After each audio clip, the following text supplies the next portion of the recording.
Good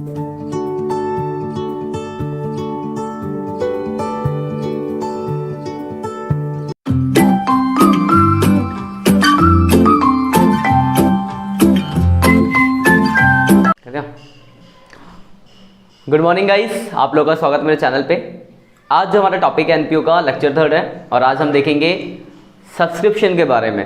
ये बहुत ही important topic इस चैप्टर का, बहुत ही ज़्यादा कॉम्प्लिकेटेड भी होने वाला है। तो 2 लेक्चर होंगे इसके, जिसमें हम इसको समझने की कोशिश करेंगे। डिफरेंट टाइप के क्वेश्चन है सब्सक्रिप्शन निकालने के। तो पहले तो आप समझो सब्सक्रिप्शन होता क्या है। सब्सक्रिप्शन का मतलब है आप कोई सर्विस अगर सब्सक्राइब करो तो उसकी एक फ़ी पे करनी पड़ती है, that is subscription fee. NPO का काम होता है सर्विस प्रोवाइड करना। तो एनपीओ सर्विस देती होगी, जैसे मैं एनपीओ हूँ तो मैं लोगों को सर्विस दे रहा हूँ, तो सर्विस के बदले पैसा भी तो चार्ज होगा। जैसे मेरा टीचिंग प्रोफेशन, तो मैं पढ़ा रहा हूँ, फीस चार्ज कर रहा हूँ। तो एनपीओ में सर्विसेज के बदले, ऐसे लाइब्रेरी में आप जाते हो तो लाइब्रेरी में अगर बैठे हो आप तो मंथली एक सब्सक्रिप्शन फीस होती है। ये छोड़ो, आपका रियल लाइफ एग्जाम्पल है, और आप लोग नेटफ्लिक्स, अमेजोन प्राइम ये सब यूज़ करते हो तो उसकी सब्सक्रिप्शन फीस होती है, मंथली इतनी, एनुअली इतनी, दैट इज सब्सक्रिप्शन। मतलब वो अमेजोन वाला आपको सर्विस दे रहा है, बदले में आपको सब्सक्रिप्शन फीस चार्ज कर रहा है। और जो आपका टॉपिक है सब्सक्रिप्शन कैलकुलेट करना, उसमें नेट सब्सक्रिप्शन निकालना। मतलब आपको क्या होगा कि इतना मिल गया, इतना मिलना बाकी है, इतना पहले का मिल चुका है, इतना आगे का मिला है, ऐसी सारी बातें लिखी होंगी। और आपको नेट निकालना होगा कि करंट ईयर का जो नेट सब्सक्रिप्शन है वो कितना है। करंट ईयर क्यों निकालना होगा? क्योंकि आप अब जो आगे हम पढ़ेंगे इनकम एक्सपेंडिचर अकाउंट, वो बनता है अक्रूवल बेसिस पे। अक्रूवल बेसिस का मतलब होता है कि एक अकाउंटिंग ईयर में कुल कितनी कमाई हुई है नेट। तो उस अकाउंट ईयर का निकालने के लिए आपको नेट बेसिस निकालना पड़ेगा कि इस साल की नेट इनकम कितनी है। तो सब्सक्रिप्शन एक इनकम और नेट कितनी, वो निकालने की जरूरत पड़ेगी आपको। वही हम सीखेंगे इस टॉपिक में। अलग से भी सेपरेट 3 नंबर क्वेश्चन आता है, और जो 6 नंबर वाले क्वेश्चन है उसके अंदर भी सब्सक्रिप्शन टॉपिक होता है। तो ये इंपॉर्टेंट है। क्या टॉपिक है? सब्सक्रिप्शन। तो अलग अलग टाइप, हम टाइप फर्स्ट की बात करते हैं, फिर हम इसके कुछ क्वेश्चन डिस्कस करेंगे। एग्जाम्पल लेते हैं, सपोज करो ये 3 साल है, 2021 जो कि आपका करंट ईयर है, इससे पहले 2020 जो जा चुका है वो प्रीवियस ईयर आपका, और 2022 जो आने वाला है वो आपका नेक्स्ट ईयर है। तो करंट ईयर में आपको लिखा हुआ है कि सब्सक्रिप्शन आपको जो रिसीव हुआ है वो 1 लाख हुआ है। और ये साल का शुरू हो गया, तो शुरू में लिखा है आउटस्टैंडिंग एट बिगिनिंग। साल के शुरू में आउटस्टैंडिंग है 4000 रुपये, और लिखा हुआ है एडवांस एट बिगिनिंग। साल के शुरू में जो एडवांस है वो 5000। फिर आगे लिखा आउटस्टैंडिंग एट एंड, साल के एंड पर जो आउटस्टैंडिंग है वो 7000, और लिखा है एडवांस एट एंड जो है वो है 4000, और साल के एंड पे जो एडवांस है वो 4000 है।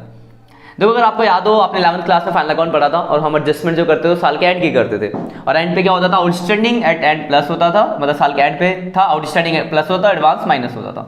ओपनिंग उसका उल्टा, outstanding minus advance plus. Shortcut तरीका याद रखने का। अब रिजल्ट समझते हैं प्लस माइनस क्यों हो रही है सारे। साल के एंड पे अगर कुछ आउटस्टैंडिंग है, जैसे इस महीना ये साल खत्म हो और साल के एंड पे कुछ मिलना बाकी है, दैट इज आउटस्टैंडिंग, तो इस साल की इनकम होगी और आपको इस साल की नेट इनकम निकालनी है, तो उसे प्लस करना पड़ेगा। इसे हमने प्लस कर दिया outstanding at and. Advance at and, advance at and का मतलब क्या है कि साल के एंड पे कुछ एडवांस है, तो अगर इस साल के एंड पे कुछ एडवांस है तो वो तो आगे का होगा, और एडवांस मिल गया तो इसमें जुड़ा हुआ है, तो नेट इनकम निकालने को उसको क्या करना पड़ा? माइनस। इसे हम क्या करते हैं? आउटस्टैंडिंग प्लस कर देते हैं, एडवांस माइनस कर देते हैं। ये आपने 11th में trading P and balance sheet में पढ़ा था। बस वहाँ पे एंड का ही होता था, बिगिनिंग का नहीं था। बिगिनिंग का भी देख लो, तो बिगिनिंग में क्या? आउटस्टैंडिंग एट बिगिनिंग माइनस और एडवांस एट बिगिनिंग प्लस। क्यों? साल के शुरू में अगर कुछ आउटस्टैंडिंग मतलब पिछला बाकी है तो इस बार मिला होगा, यानी इसके अंदर जुड़ा होगा तो घटा देंगे। एडवांस एट बिगिनिंग, अगर साल के शुरू में कुछ एडवांस मिल गया, मतलब इस साल की इनकम पहले ही मिल गई, तभी तो एडवांस एट बिगिनिंग है, तो इसमें तो जुड़ी नहीं है, तो नेट निकालने को उसको वापस जोड़ दिया। इसलिए हम आउटस्टैंडिंग एट, सीधा से याद रखना, outstanding at and plus, advance at and minus, outstanding at beginning minus, advance at beginning plus. अब बस हो गया खत्म calculation of subscription. Calculation of subscription, तो सब्सक्रिप्शन जब निकालेंगे, हाँ आगे अकाउंट भी सीखेंगे। सब्सक्रिप्शन रिसीव लिखते हैं सबसे पहले, तो रिसीव हुआ 1 lakh minus outstanding at beginning 4000 minus हो गया, plus outstanding at and 7000 plus हो गया, plus advance at beginning 5000 plus हो गया, माइनस एडवांस एट एंड, और एडवांस एट एंड कितना दे रखा है? 4000। प्लस माइनस करेंगे आपका आ जाएगा नेट सब्सक्रिप्शन। नेट सब्सक्रिप्शन मतलब कि करंट ईयर का ये नेट इनकम है, तो 8 घटा दो 1,04,000, बस खत्म। अब देखो दिक्कत कहाँ आने वाली है, तो मैंने आपको सीधे सीधे लिख देना outstanding at beginning, outstanding at and, advance at beginning, advance at and. कुछ में सीधे सीधे नहीं लिखा होगा, आपको डेट दी होगी, तो आपको खुद आइडेंटिफाई करना पड़ेगा कि क्या साल के शुरू का है, क्या साल के एंड का है, क्या आउटस्टैंडिंग है, क्या एडवांस है। तो कुछ छोटे छोटे कीवर्ड याद रखना, फिर हम बुक के क्वेश्चन पे आएंगे। कुछ कीवर्ड जो आपको ध्यान में रखने हैं, सबसे पहली चीज, जैसे अगर आपका सपोज 2021 था करंट ईयर, तो अगर कोई भी इंफॉर्मेशन अगर 2020 की है तो आपको आंख बंद करके उसको क्या समझना, प्रीवियस ईयर यानी बिगिनिंग। तो कोई भी इंफॉर्मेशन 2020 की होगी तो क्या होगी, बिगिनिंग होगी। अगर कोई भी इंफॉर्मेशन 2022 के बारे में दी गई है तो वो क्या होगी, एंड। आगे की बात कर रहे हैं तो एंड होगा। तब जब मतलब अगर करंट ईयर पहले क्या करना, क्वेश्चन का देखना कि करंट ईयर कौन सा है, उससे पहले की कुछ बात है तो बिगिनिंग है, उसके बाद की कोई बात है तो एंड है। अगर उसी साल की इंफॉर्मेशन, अगर 2021 की इंफॉर्मेशन दी गई है तो फिर आपको देखना पड़ेगा डेट, कि क्या ओपनिंग की डेट है या क्लोजिंग की। अगर ओपनिंग की डेट है तो बिगिनिंग, क्लोजिंग की डेट है तो एंड। सपोज करो आपको डेट ही नहीं दे रखा, सीधा लिखा है कि आउटस्टैंडिंग, ऐसे लिखा है आउटस्टैंडिंग फॉर 2021। अब पता चला ना बिगिनिंग एंड, मतलब ये साल के एंड की बात हो रही है तो एंड, तो साल के एंड की होगी। आउटस्टैंडिंग के लिए वर्ड यूज किया जाएगा एरियर्स, आउटस्टैंडिंग, अनपेड, एडवांस के तो सीधा लिखा होगा रिसीव। तो ये कुछ बातें हैं जो आपको ध्यान रखना है क्वेश्चन को करते टाइम। अब मैं इसके ऊपर एक क्वेश्चन दिखाता हूं आपको बुक का, उसमें 4-5 केसेस दिए गए, हम एक एक करके डिस्कस करेंगे। आपकी जो बुक का क्वेश्चन है वो है क्वेश्चन नंबर 24 है।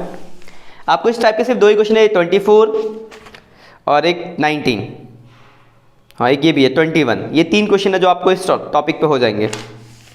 इसमें हम 24 देखते हैं। इसमें आपको डेट आइडेंटिफाई करना समझ में आएगा, कैसे कैसे आप आइडेंटिफाई कर पा रहे हो कि क्या बिगिनिंग, क्या एंड, क्या एडवांस, क्या आउटस्टैंडिंग। 5 केसेस दिए गए उसमें, हम एक एक करके हर एक केस को डिस्कस करेंगे। केस अगर फर्स्ट की बात की जाए, 24 नंबर क्वेश्चन है केस फर्स्ट। ध्यान से एक बात को लिखा है, calculate amount of subscription which will be treated as income for the year 31 March 2020 for 100 following cases. मतलब साल का जो एंड है वो 31 मार्च 2020, ध्यान रखना। पहला केस, हर केस में कैलकुलेशन ऑफ सब्सक्रिप्शन है, कैलकुलेशन ऑफ सब्सक्रिप्शन, और सबसे पहली लाइन होगी सब्सक्रिप्शन रिसीव, हर क्वेश्चन में मिलेगी। तो क्वेश्चन में लिखा है subscription collected during the year, तो कलेक्टेड है 2.5 लाख, तो कलेक्टेड लिख दिया 2.5 लाख।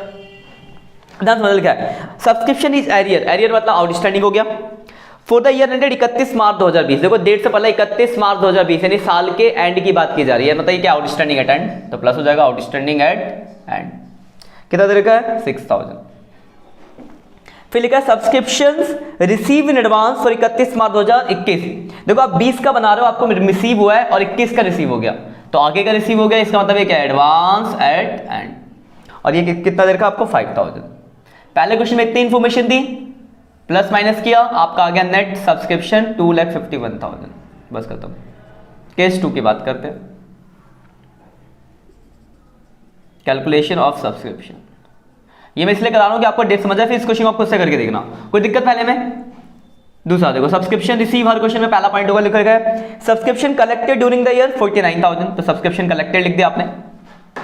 लिखा हुआ पॉइंट देखना समझ गया, subscription for the year ended 31 March 2020 collected in the year 31 मार्च 2019, मतलब 31 मार्च 2020 की सब्सक्रिप्शन आपको 31 मार्च 2019 को ही कलेक्ट हो गया, मतलब इस साल की इनकम पिछले साल में मिल गई, डेट इज एडवांस, और पिछले साल में मिल गया मतलब एडवांस एट बिगिनिंग। तो आपको एडवांस एट बिगिनिंग दे रखा है तो माइनस प्लस हो जाएगा एडवांस एट बिगिनिंग, और एडवांस एट बिगिनिंग आपको दे रखा है 3000 रुपए। कोई डाउट, क्लियर रखना बात को।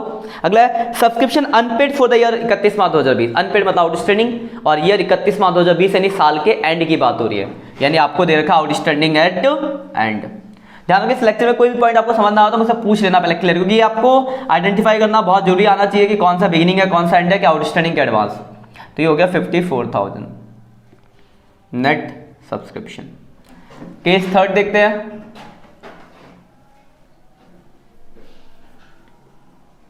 Calculation of subscription. अगर थर्ड में देखो तो वही पहला पॉइंट होगा सब्सक्रिप्शन रिसीव, तो थर्ड में आपको सब्सक्रिप्शन रिसीव दिया हुआ है 25,000। पॉइंट देखते क्या लिखा है subscription outstanding in the beginning of 31 मार्च, देखो लिखा है, अब देख ध्यान, डेट एंड के लिए लिखा उस साल के बिगिनिंग में लिखा subscription is outstanding at the beginning of 31 March 2020, मतलब 31 मार्च 2020 के बिगिनिंग पे 3000 आउटस्टैंडिंग, मतलब ये आउटस्टैंडिंग एट बिगिनिंग, इसी बात है, तो माइनस कर देगा आउटस्टैंडिंग एट द बिगिनिंग। इसे ध्यान का, डेट को ध्यान से देखना।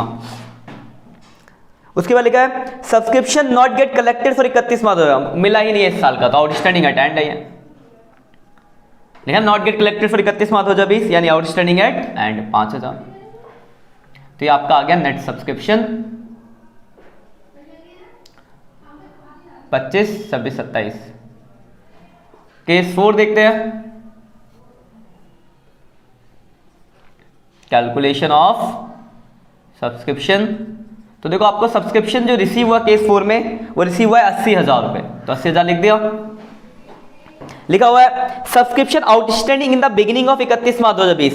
2020 के बिगिनिंग पे आउटस्टैंडिंग, मतलब outstanding at beginning, outstanding at beginning इस साल के शुरू में कितना 5,000, तो माइनस। फिर लिखा subscription not gate collected 31 March 2020, मतलब इस साल के एंड पे नहीं मिला, आउटस्टैंडिंग एट एंड। ध्यान समझना बातों को, कोई भी दिक्कत हो पूछ लेना, क्योंकि ये चीजें बहुत क्लियर होनी चाहिए आगे, नहीं तो बहुत गड़बड़ कर देगा टॉपिक। लिखा सब्सक्रिप्शन रिसीव एडवांस ऑन 31 मार्च 2021, 21 का एडवांस मिल गया आगे की साल का, क्योंकि हम तो 20 का बना रहे हैं, तो ये क्या एडवांस एट एंड, और कितना दे रखा है 2,000 रुपये, तो ये भी माइनस हो जाएगा। तो आपका आंसर आ गया 8 और 7 कट गया 81,000 नेट सब्सक्रिप्शन। और केस 5 और आखिरी कैलकुलेशन ऑफ सब्सक्रिप्शन। तो देखो सब्सक्रिप्शन आपका जो रिसीव हुआ है वो है 90,000, लिखा हुआ है पहला पॉइंट कलेक्टेड हो गया। दूसरा subscription outstanding at the end of 31 मार्च, देखो अब एंड समझ के एंड मत लिख देना, ध्यान से देखो डेट लिखा है एंड ऑफ 31 मार्च 2019, आप 20 का बना रहे हो, 20 का बना रहे हो, लिखा 19 के एंड पे, तो पिछले साल का एंड इस साल का बिगिनिंग होता है, तो ये आउटस्टैंडिंग एट बिगिनिंग है। ये देखो ऐसे में बच्चे गलती करते दिखता है एंड और लिख दिया एंड, देखा नहीं कि डेट पिछले साल के एंड की बात की जा रही है, ये आउटस्टैंडिंग एट बिगिनिंग हो गया। अगर लिखा सब्सक्रिप्शन रिसीव एडवांस 31 मार्च 2019, ये क्या हो गया साल के शुरू में एडवांस, डेट से पता चल रहा है, एक तो एडवांस एट बिगिनिंग 3,000 रुपए। फिर लिखा है सब्सक्रिप्शन रिसीव एडवांस 31 मार्च 2020, अगली साल का एडवांस मिला है, तो एडवांस एट एंड कितना है 4,000 रुपए। उसके बाद लिखा subscription not gate collected for 31 March 2020, इस साल का मिलना बाकी है, तो इस साल का मिलना बाकी है यानी आउटस्टैंडिंग एट एंड, और ये कितना दे रखा है 6,000 रुपए, तो 6, 3, 9 और 9, तो 90,000 ही आ गया नेट सब्सक्रिप्शन। तो देखो ये जो क्वेश्चन था आपका वो यही था कि आपको डेट आइडेंटिफाई हो पाए कि क्या बिगिनिंग है, क्या एंड है, क्या आउटस्टैंडिंग है, क्या एडवांस है, तो मैंने क्वेश्चन करके दिखाया। आपको इस क्वेश्चन को खुद से करके देखना है कि चीज़ आपको समझ आए कि ये हाँ ये बिगिनिंग है, ये एंड है, या एरियर है, या आउटस्टैंडिंग है। उससे पहले आपको याद रखना है कि हाँ आउटस्टैंडिंग एट एंड प्लस है, एडवांस एट एंड माइनस है, आउटस्टैंडिंग एट बिगिनिंग माइनस है, और एडवांस एट बिगिनिंग प्लस है। तो ये एक क्वेश्चन करना, नई बुक्स में बता रहा हूँ 24, 19 और 21, ये 3 क्वेश्चन आपके इस टॉपिक के ऊपर है जो आपके हो जाएंगे। बाकी हम नेक्स्ट लेक्चर में और आगे 2 और टॉपिक्स के जो और केसेस है सब्सक्रिप्शन निकालने को देखेंगे कि अगर मेंबर, इसमें तो मेंबर्स की इन्फॉर्मेशन नहीं थी, आगे मेंबर भी आएंगे। देखो होता ना, जैसे एग्जांपल बोल कि आप कोई सर्विस बेच रहे हो और आपके सर्विस के मेंबर हैं 200 मेंबर है और एक जना देता है 100 रुपये, तो मिलना है मेंबर से 200 × 100, आपको पता है इतना आंसर आएगा। तो उसकी कैलकुलेशन कैसे होती है हम अगले नेक्स्ट लेक्चर में देखेंगे। आज के इतना ही, बाय बाय।